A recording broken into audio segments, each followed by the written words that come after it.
The day Aurora and I were supposed to divorce, she cracked her head on set. To dodge the divorce, she's been frantically hunting for evidence we're still in love, even faking amnesia.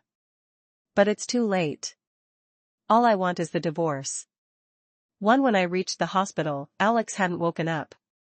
Today was the day we were scheduled to divorce, also the 7th anniversary of the day we'd originally married. I wasn't here out of concern for her health, I just needed to see whether she could still stand upright long enough to sign the papers with me. I'd taken the entire day off specifically to collect the divorce decree, only to learn she'd smacked her skull during last night's shoot and landed in the ER.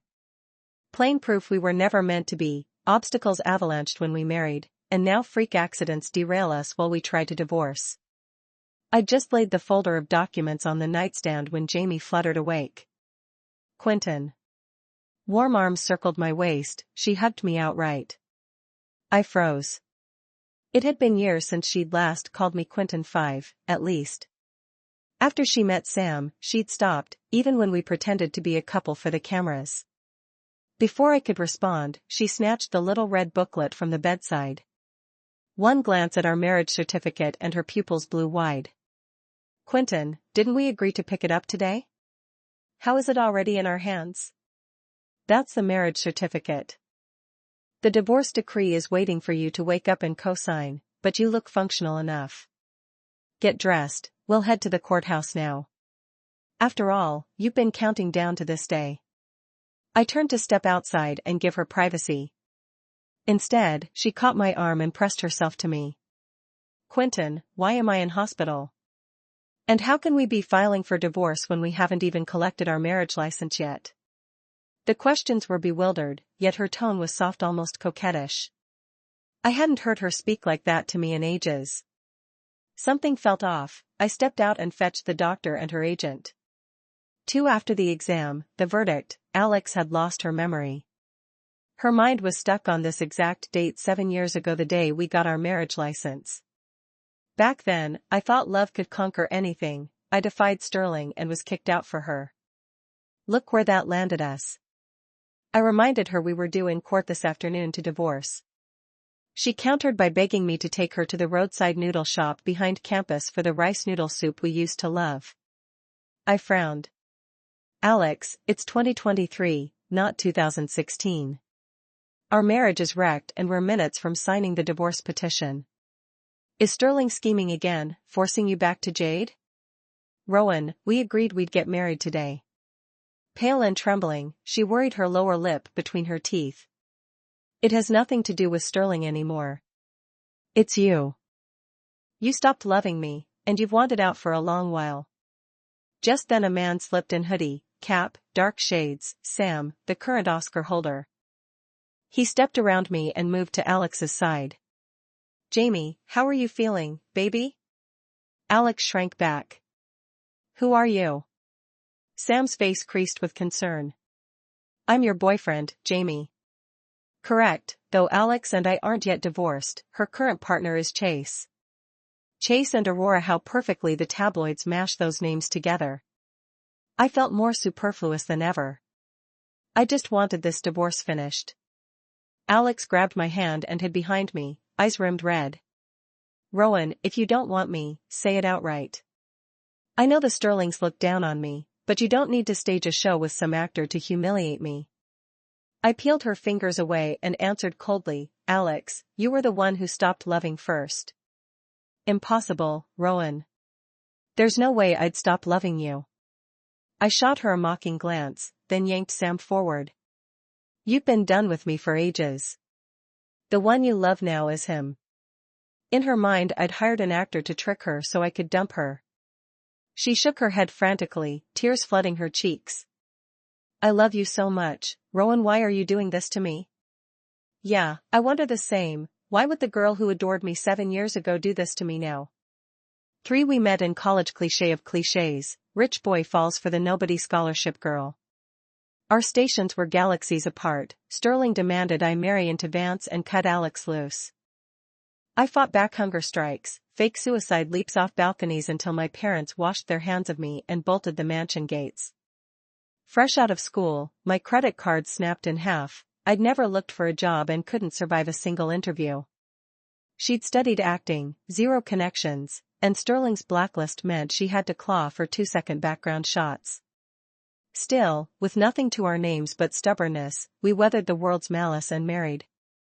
On our license day I took her for rice noodle soup behind campus. She kissed the cheap red booklet again and again in that greasy little shop, glowing so brightly the chipped paint vanished in her light. She never whined that I couldn't afford white tablecloth dinners, never griped that our flat cost less than a branded handbag. Heck, she even bought our plain silver wedding bands herself. I still keep that ring. The girl who slipped it on me, however, I no longer love. For Sam reached for her hand. Jamie, look at me. Alex slapped him away. Get lost, don't touch me. I had zero patience for a soap opera reel of I love you but you've forgotten me, so I ripped Sam's mask clean off. Alex, recognize him now? That's Sam. I can't have hired him to act, could I? Thank God Sam hit superstardom early. Even 7 years ago his face plastered every billboard, and Alex had his posters on her dorm wall. She stared at him, then at me, utterly disoriented. Judging by her state, the divorce would have to wait. I sighed and walked out. Our marriage began to rot 2 years in, the year she met Sam, already crowned Chase by then. He was the full package, child star pedigree, seamless leap to adult leading man, a string of smash series lighting up his resume before he turned 23. Meanwhile I stood on sidewalks flipping crepe wraps just to make next month's rent. Sometimes I figure Alex's insults are spot on. The only edge I ever had was a lucky sperm ticket into Sterling. But what about the blazing love I'd carried for her? To her, that seemed worth less than the tip jar on my food cart. 5 acting drains bank accounts faster than it fills them. Most jobbing performers bleed money. When we were broke and hungry, Alex brainstormed revenue nonstop. She tried livestream sketches first, but views flatlined and ad pennies didn't cover groceries. One day she bounced home excited. We'd sell crepe wraps at the backlit, kill 2 birds, feed ourselves and turn a profit. A week later we were on the sidewalk behind campus, spatula in hand, folding wraps for students.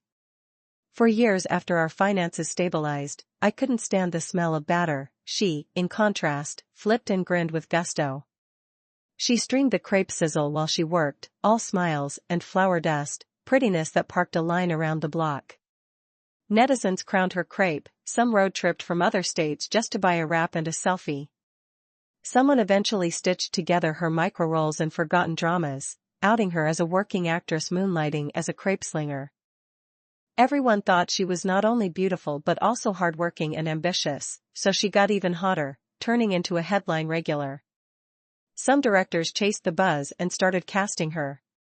Alex had always had good grades back in school, and her acting sparkled with raw talent. Before we knew it, she was skyrocketing. While her career was climbing, I dusted off my college textbooks and started job hunting, but she said she made enough for both of us and just wanted me beside her, full-time.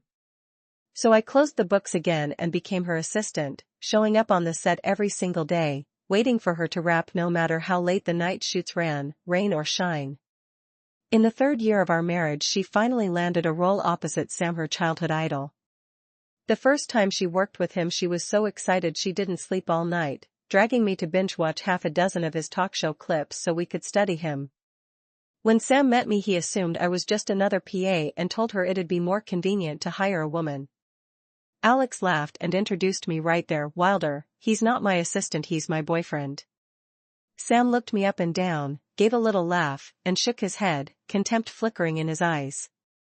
I thought he simply didn't believe we'd last, but what he really meant was he'd already set his sights on her and I posed zero threat. Turns out he was right. Time proved I had no competitive edge whatsoever. He won. The second I stepped back into the office her agent called, saying she'd been asking for me and wanted to meet. We're about to be divorced, whatever state she's in now has nothing to do with me. I hung up without another thought. Once, her name had felt grafted onto my bones, inseparable from my blood, but after too many disappointments I'd rather carve that rotting flesh out myself, even if it meant bleeding everywhere. Only then could I be reborn. I succeeded. I finally stopped loving her. Now I feel like a survivor crawling from the wreckage, except the damn divorce still isn't final, which is inconvenient. That night I came home and nearly jumped out of my skin. Someone was crouched at my door in a hospital gown, head and face wrapped in a scarf, only her eyes showing. The instant she lifted her gaze I knew Alex. Those eyes had held me captive for 12 years, from teenage years straight into my 30s. She looked frighteningly thin, rims of her eyes red, pitiful. "Quentin," she called, hugging her knees. I ignored her and pulled out my phone to call her agent. She snatched it away. "Don't call anyone." I sneaked out. "Quentin, I missed you so much. I don't know anyone else." It was true, everyone around her now had entered her life these past few years, but the Alex of 7 years ago had only me. I had no choice. I opened the door and let her in. "That's because this is 7 years later. 7 years ago you didn't know them, but now your agent or Sam should be the people closest to you." She stared at me, still unable to process. "So it's real? I cheated with Sam? I actually betrayed you and still want a divorce?" "Yep," I nodded. "Let's go get divorced. This farce should have ended long ago." When she lifted her face, it was drenched in tears. "It's not fair. I don't know what I did these past 7 years. Even if we have to divorce, wait until I remember. I'm not that woman. I haven't hurt you." I gave a bitter smile. "But even if we rewound time, we'd still land right back here." Back then, when I followed her to the set, Alex still loved me wholeheartedly. Whenever Sam invited her to dinner, she declined and came back to the trailer to eat with me instead. While every actress clammed up about dating, milking the single powerhouse image, she always gladly announced, "I have a boyfriend." In college she'd been the campus beauty constantly featured on the confession page, so she logged in with a side account, posted a cheek-to-cheek selfie of us, and captioned it, "But Alex already has a boyfriend, you guys." During a livestream, when fans asked who was making crepes with her, she grinned and answered, "That's my husband, we're the crepe couple." Later, dressed in pure white couture, trophy in hand, she scanned the crowd until her gaze found me and said, "Through all these years, the person I'm most grateful to is my husband." Everyone in the industry knew she was married to a civilian. They assumed, as with other starlets, that her husband was some middle-aged tycoon. No one ever connected the dots to me, the peer-aged assistant. I'd always known her phone password, so I saw plenty of Sam's ambiguous messages. Alex replied politely and distantly every single time, "Wilder, you're only my idol and my goal. I'm already married, and I love him very much." Whenever she looked at me on set, starlight literally spilled from her eyes. But in the 3rd filming month my father died, Sterling imploded, and the family dragged me back. Neither of us had ever done long distance. We thinned out from constant video calls to nothing but a daily morning and night. I was swamped salvaging Sterling so the dynasty wouldn't vanish on my watch. She was racing to finish her scenes before jumping to the next production. Sam must have slipped through that crack. The night they wrapped, the production's official Twitter posted celebration photos. She was practically nestled in his arms, picture perfect. It didn't look like the woman I knew. Sure, she's an actress, and on-camera romance is part of the job, but the moment the director yelled cut, she'd always step away, never half recline against her co-star like that. She didn't text me until 4 in the morning, "Babe, wrapped today, off to A City tomorrow for the new set." I was pulling all-nighters trying to keep Sterling alive and stave off becoming the family disgrace. I couldn't reach her rhapsody, nor could I fly to A City for her next start. I suddenly felt useless. I typed and deleted, until finally I managed, "Safe travels." I really was useless because the next day the new production announced Sam would re-team with Alex. We kept up our skeletal morning/night routine, while paparazzi leaks showed them getting cozier. I decided we needed to talk, so after a board meeting I hopped on a plane straight to her city, no time even to change out of my suit, planning to surprise her. But when she saw me there was zero delight in her eyes, only shock. I felt I was looking at a stranger. She seemed to feel the same. That night she lay in my arms, fingers tracing my brows. "Rowan, I don't like you in a suit." Why change from the clueless rich kid into some corporate armor? I'll wear casual next time. I came straight from a meeting, no time to change. She shook her head. But I miss Quentin, the guy who handed me every spare minute. Now you're CEO of Sterling, you feel foreign, and I don't like Sterling. I don't know whether my family had hurt her too badly when we got married, but after I became CEO of Sterling, it felt as if the love she once had for me evaporated. She took out her resentment of Sterling on me. I didn't know how to make it up to her, so I pretended I knew nothing about her and Sam. Then Sam's call came through. She didn't bother hiding it, she answered right in front of me. Jamie, why didn't you come over tonight? Sam's voice spilled out, intimate as ever. My husband's sitting next to me. That missing assistant of yours? Go find time to divorce him. He can't give you anything, not even company. Sam's tone was scathing. Alex ignored him. She ended the call and said, almost daring me, I've done something unforgivable. I know. I looked into her eyes, my voice calm. Then why didn't you say anything? Why didn't you tell me it hurts, that you're furious? Tears began to fall as she spoke. That night she cried harder than I'd ever seen, saying she felt so insecure, that everything with Sam had been a test, and I hadn't acted until that very day. I forgave her. Back then I didn't understand no excuse can ever justify betrayal. I apologized and promised her the moon, yet I still couldn't drop everything and stay on the set with her. I wasn't the same kid who could skip class to sell crepe wraps on backlit with her anymore. I couldn't give her every minute. And she was no longer the girl who stood unwaveringly by my side.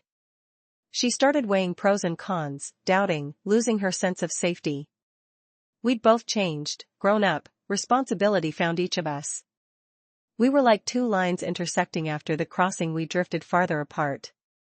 Soon after I returned, we exploded again. I'm the CEO of Sterling. How can I vanish into the desert for months? She was about to shoot an indie film in the dunes and begged me to come along, but it was impossible. I even thought her childish. She gave a soft laugh, voice tinged with sorrow. Rowan, why can't you be an ordinary guy? I loved you most when you had nothing, when I was everything you had. Now you own the world, and I seem disposable. So Sam reappeared, and she and I fell into a cold war. Right then someone leaked my real identity. An old photo of me flipping crepes on backlit was stitched beside a shot of me at a gala, proving I was the current head of Sterling. Overnight, Alex's image flipped. Twitter erupted with hate. So she was suppressed years ago because she married Rowan. Sterling never accepted her. How dare she sell the self-made girl myth? She just wanted the Sterling fortune. When they rejected her, she crawled back to acting. Twitter crashed. Her public persona and the label of Sterling's unwanted wife were too far apart, ridicule poured in. Strangely, the disaster eased the distance between us, drawing her back for the moment. The internet was vicious, every comment a dagger. She looked wrecked, exhaustion carved into her face. Though we were still technically in a cold war, my heart ached. The girl I'd loved for years was being trampled by the entire web. I posted on Twitter, "Yes, we're married," and attached a photo of our marriage certificate. For the first time in ages I reached out, "Jamie, I owe you a wedding. Come home." She agreed through tears. I believe she loved me then. At least I could still save her when the world turned cruel, while Sam could do nothing. For once I was glad to be Sterling's heir. We set the wedding for 3 months later. She came back, cut Sam off completely. I never asked how she did it. Sam never resurfaced. Catastrophe struck on the day itself. Moments before the ceremony she rushed in, saying she had to leave. The guests were seated, press packed the pews, every VIP in town waiting. "Alex, have you lost your mind?" If she bolted now, Sterling's reputation would be shredded. She bit her lip, eyes pleading. "I'm sorry, Rowan, but I have to go. It's a 20-minute vow exchange. Whatever it is, we'll handle it after." "How urgent can it be?" I frowned. Rowan, no. I need to leave right now. Let's pick another date, okay? I thought she'd gone insane. Every outlet is outside. If we cancel, we'll dominate every headline and the stock will nosedive. What are you thinking? A name flashed through my mind and my blood ran cold.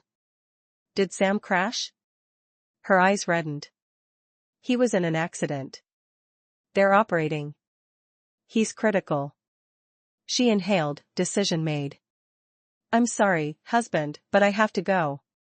It might be the last time.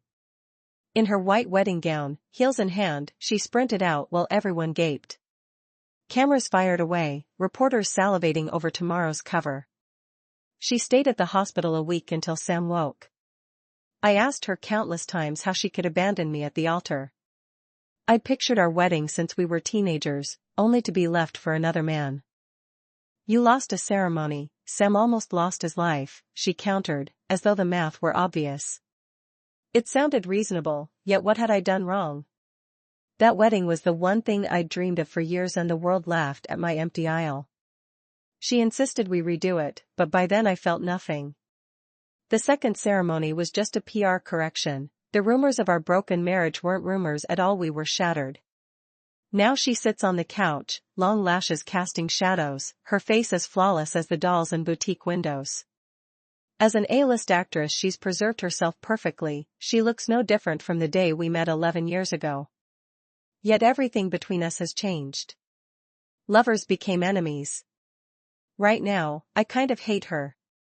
Do you still love me? She asks, oblivious to the 7 years she erased, hope flickering in her eyes. I give a bitter smile.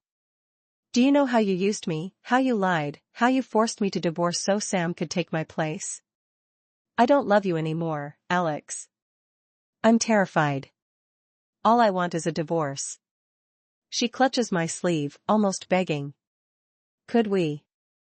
I cut her off. No. There's nothing left. Let me go. Can we finalize the divorce or not? After she left me standing there in my tux, possibility died. That was only the beginning, later wounds cut deeper. But I don't care anymore who was right, who was wrong. All I want is the divorce. I want to draw a clean line under the mistake I made at 19 and start a new life. Sam came to see her. Alex sobbed and shrieked, clung to the doorframe and refused to leave, even slapped Sam across the face.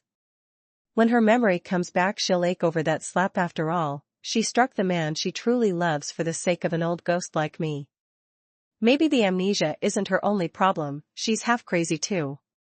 She suspended every commercial appearance and kept sneaking out of the hospital to find me, begging me to take her home. But 7 years have passed. There isn't a single trace of her left in my house. Even if the marriage certificate still binds us, that place is no longer her home. We've lived apart since the formal separation 6 months ago, and we've barely seen each other. Each time she contacted me it was about the divorce petition, and every word she said was something I didn't want to hear. Now I've finally seen the light. I agreed to let her go. I'm ready to set us both free, and because of the amnesia she's gone insane again. Fate really has a sick sense of humor. 1 month later, she still got her way and moved into my house. Her attending physician and her agent tracked me down, selective amnesia. To reboot her memory she has to surround herself with the people and objects anchored to that lost timeline. At first I refused, but Alex looked smug and said, right now I'm a person with limited civil capacity. You can't divorce me by mutual agreement. If you want this over fast, help me remember. She knows how desperate I am to be rid of her. I had no choice but to give in. Quentin, let's go eat snail rice noodles at the place behind campus, she said, stars in her eyes. I remembered how we used to go 7 years ago, nodded, and agreed. Neither of us had been back in 4 or 5 years. She'd become famous, I'd taken over Sterling no time. After the wedding, because of Sam, we rarely sat down to a civil meal, let alone bowls of snail noodles. The shop had been renovated bright, spotless, nothing like the shabby hole in the wall it once was. Even the owners had changed, the old grandma was gone, replaced by a young married couple.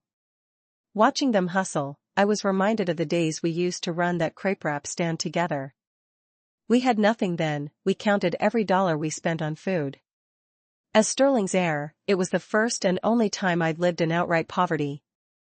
Looking back, those were the happiest days of my life because I owned the purest love I'd ever known. Time, though, turns the white moonlight into a grain of rice and a cinnabar mole into a squashed mosquito.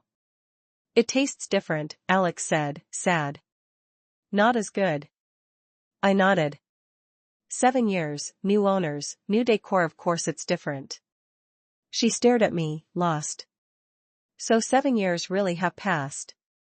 The flavor isn't the flavor of 7 years ago, just as we are no longer who we were 7 years ago. I took her to the campus where we fell in love, to the stall where we sold crepe wraps. The vendor who bought the little business from us still recognized us. Can't believe one of you is a megastar and the other a CEO. Thanks to you, Alex's fans keep coming for selfies. Sales are crazy. Alex gave a wan smile, her mood was clearly sinking. She reached for my hand. Quentin, give me one more chance. This time I won't let go. I shook my head. I'd already given her every chance. There were none left. Losing your memory doesn't erase what happened. After she cheated, I actually did give her a chance. I kept thinking maybe it was partly my fault I hadn't been around enough. But while Sam was recovering they grew closer, and that crossed my red line. I filed for divorce. She wept and begged, using the same teenage memories she's using now, trying to stir the feelings I used to have. So even though I'm retracing those memories with her today, I'm not moved. In the beginning I thought she loved both of us and simply couldn't choose. I tried to win her back, to remind her of our life together. I lost count of the chances I gave her and of how many times I walked away empty. Then, 6 months ago, she asked for the divorce herself. She said she didn't love me anymore. That day she'd closed the performance-based contract. There had never been a torn choice. Her heart had already leaned toward Sam. I don't even know when her love for me died. All her tears had been lies, calculations to protect her career. The day she laid her cards on the table my world collapsed. She said she'd stopped loving me long ago but feared a divorce would hurt her brand and wreck the performance deal, so she'd kept up the pretense. Now that the contract was met she could finally leave and stop faking love. I could have accepted her falling for someone else, I couldn't accept being played for a fool. So you've been in love with Sam all this time and you only stayed because of that contract? I asked, a cold smile on my lips. Alex, what exactly was I in your eyes? Let's divorce, Rowan. I'm sorry, she said, eyes down. How much was the performance bonus? If you wanted money you could have had it. Hell, I'd sign over all of Sterling, enough for 10 lifetimes. You know I was never with you for money. She sounded righteous. The contract was my career, it had nothing to do with you. Nothing to do with me? I sneered. Fine. Then I won't grant you a divorce. You and Sam will stay hidden in the shadows forever. Our relationship detonated that day 6 months ago when she collected her payout and I refused to sign. After hurting me she thought she could walk away smiling? No chance. I hated her enough to scorch my own ground, bleed 1,000 if it cost her 800. As long as we stayed married they'd have to watch their backs, could never step into sunlight together. She moved out that week and spent 6 months hammering me to sign. Every meeting ended in a fight. If she'd told me earlier she was over me and wanted out, I'd have signed in a heartbeat. What I can't stomach is that she fake smiled through a performance-based contract, playing the torn woman juggling 2 men. I felt as if I'd never known her. Maybe all those years on set had turned her into the actress she claimed to be. Half a month ago some buddies joked over drinks that they couldn't believe I'd been married 7 years. The 7-year itch was almost over. When I stumbled home the rooms were empty. 7 years of marriage, and this was how it ended. It felt pointless. I didn't want Alex in my life anymore, I wanted the name erased. So I agreed divorce on our anniversary, signed the decree that very day. She accepted. Our lawyers drafted the petition overnight. Then the accident wiped her memory. Alex posted a photo of our old campus on Twitter. Caption, strolling the alma mater with hubs today. Within minutes the tweet was flooded with gushing comments from fans. My God, the most beautiful love story in Hollywood. Aurora's been married 7 years. Jamie Rowan forever, the industry's only real couple. Sis and her hubby are goals so jealous. I tried to talk sense into her. Jamie, we're about to be divorced. Wouldn't it be smarter to keep a low profile? How is Sam supposed to face this? I don't like Sam anymore. I only love you. She stared at me with burning eyes, the same look she'd worn 7 years ago when she loved me most. I curved my lips in a sneer. The second your memory comes back you'll regret every word. Sure enough, Sam showed up the next day. Her head's a mess. Why'd you let her post whatever she wants? You know she loves me more right now. Once her memory returns you won't win, you'll just make her hate you. He launched into the complaint the instant he saw me. I'm not competing with you. I'm dying to sign the divorce papers. She posted it herself. How's that my fault? I shrugged. Couldn't you have stopped her? You're about to be divorced. This tweet is going to stir up another circus. Before I could answer, Alex walked over. Who gave you the right to yell at my husband? I tweeted it myself. What's wrong with sharing everyday moments with my husband? Jamie, you. Sam looked stricken, completely at a loss. Jamie, you love me. I'm your boyfriend. Sorry, my husband is Rowan. I don't know how the old me ever ended up with you and made you the other man, but right now I love only my husband. She pushed him out. Please don't bother me again. I really don't know you. Treat him like this now and you'll be chasing after me with a funeral pyre once your memories return, I muttered. Chase after you with a funeral pyre? Alex gave a self-mocking laugh, then said in a husky voice, I'm already in that pyre. You're just so damn hard to chase, Quentin. I didn't reply. I glanced at her and went back to my room. No matter what she said or did, I wasn't getting entangled again. I just wanted a divorce. 14 That day Jade flew back, the Vance heiress my family had once wanted me to marry. Vance and Sterling still did loads of business together. Over the years Jade and I had become friends. I told Alex I was picking up a friend at LAX and asked her to wait at home. She insisted on coming along. I couldn't talk her out of it, so I gave in. The instant she saw Jade her face went bloodless. Rowan, you accused me of cheating with Sam, but looks like you haven't been idle. You finally hooked up with Jade, didn't you? Her voice trembled. I froze for a second, looked at her hard, then got out and walked straight to Jade. Long time no see. Alex followed, glaring at Jade with pure resentment. Jade and I had lunch, discussed a new collaboration, and I drove her back to Vance headquarters. Whatever Alex said, I ignored. Jade assumed it was a lover's quarrel and just smiled knowingly. I parked, killed the engine, and said, Tell me, when did your memories come back? I didn't. Alex startled, then her eyes brimmed with fresh tears.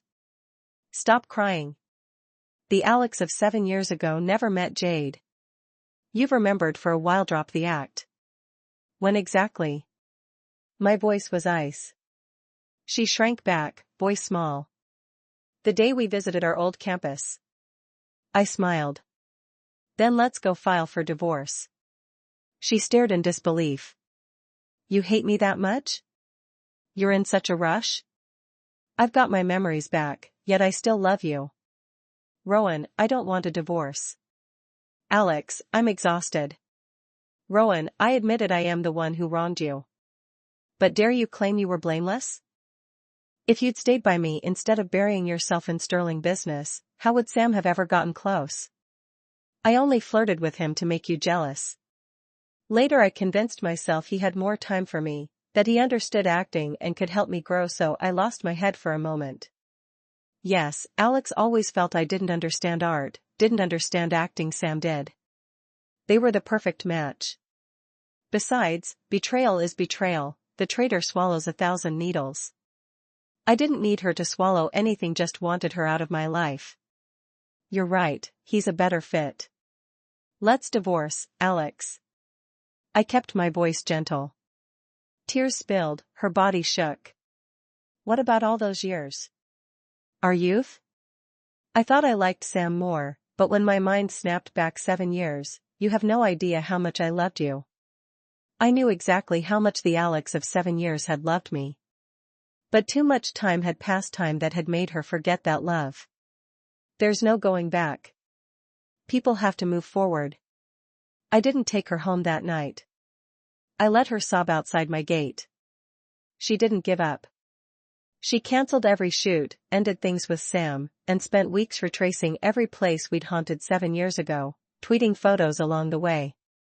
This is the library where I met my husband. The restaurant of our first date. My husband used to bring me here for snail pasta. This is the brand of flour we used for our crepe wraps. My husband always kept sauces in squeeze bottles when he made crepes. Quentin, I miss you. Those scenes felt ancient, so ancient my heart cramped when they surfaced. Time is cruel, it turns lovers into strangers. The instant she lost her memory, she snapped back 7 years and rediscovered her love for me. But I had already let go. I couldn't forget her betrayal, her lies. She cut Sam off completely and tried every stunt to win me back, showing up at Sterling, calling me out on talk shows. I ignored it all. Sometimes I wondered if she'd really done anything so unforgivable. It was just life and time that sanded feelings down, fed betrayal, and led us to the end. Play against the clock on repeat and you still can't rewind the past. But memory loss can make feelings flow backward. The tragedy was, when her emotions returned to the past, I'd already stepped off the ride and started walking forward. Nobody stands still forever. After enough wounds, you let go. She came to me countless times, but divorce was the only topic on the table. She refused mediation, so I sued. 2 years, 3 filings, and the divorce was finally granted. She wept so hard in court she nearly fainted. I stepped outside, divorce decree in hand, and tilted my face to the sun. Perfect weather, glorious. I was free. 5 years later, Jade became my wife. She never accuses me of not understanding art. We share tastes, schedules, and we back each other at work. Sterling thrives under my leadership. Turns out besides flipping crepes, I'm pretty damn good at running a company. I am not as worthless as someone once claimed.